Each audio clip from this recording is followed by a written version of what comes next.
بسم اللہ الرحمن الرحیم۔ فقہ کی اسٹڈی میں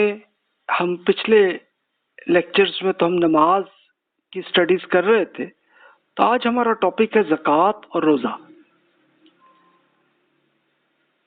تو آپ کو یاد ہوگا کہ ہم نے فقہ کی جب اسٹڈیز شروع کی تو اس کے لیے ہم نے یہی طے کیا کہ سٹارٹ میں ہم فقہ کا اتنا حصہ ہی صرف ہم اسٹڈی کریں کہ جس میں پوری امت میں اتفاق ہے، اور یہ وہ احکامات ہیں کہ جو اللہ تعالیٰ نے قرآن مجید میں ارشاد فرمائے یا رسول اللہ صلی اللہ علیہ وسلم نے ہزاروں صحابہ کرام رضی اللہ عنہم کو سکھائی، اور انہوں نے پھر آگے لاکھوں اور وہاں سے کروڑوں انسانوں تک سیم وہی احکامات اب تک موجود ہیں۔ تو ہم سٹارٹ میں وہی اسٹڈی کر رہے ہیں۔ تو اب آئیے دیکھتے ہیں کہ زکوٰۃ سے ہم سٹارٹ کرتے ہیں، اس لیے کہ زکوٰۃ، اب دیکھیے اللہ تعالیٰ کا حکم قرآن مجید میں جہاں پہ بھی نماز کا حکم آتا ہے تو زکوٰۃ کا بھی ساتھ ساتھ ہی آ جاتا ہے۔ تو یہ اب دیکھیے ارشاد ہوا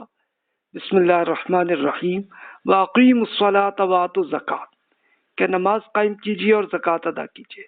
اب یہ آیت تو وہ ہے کہ جو بنی اسرائیل کو اللہ تعالیٰ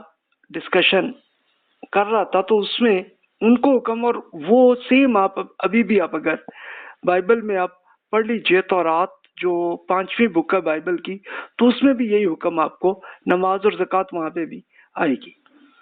پھر مزید دیکھتے ہیں قرآن مجید میں ارشاد ہے، اب یہ سورہ روم جو مکہ مکرمہ کی صورت ہے اس میں بھی ارشاد ہے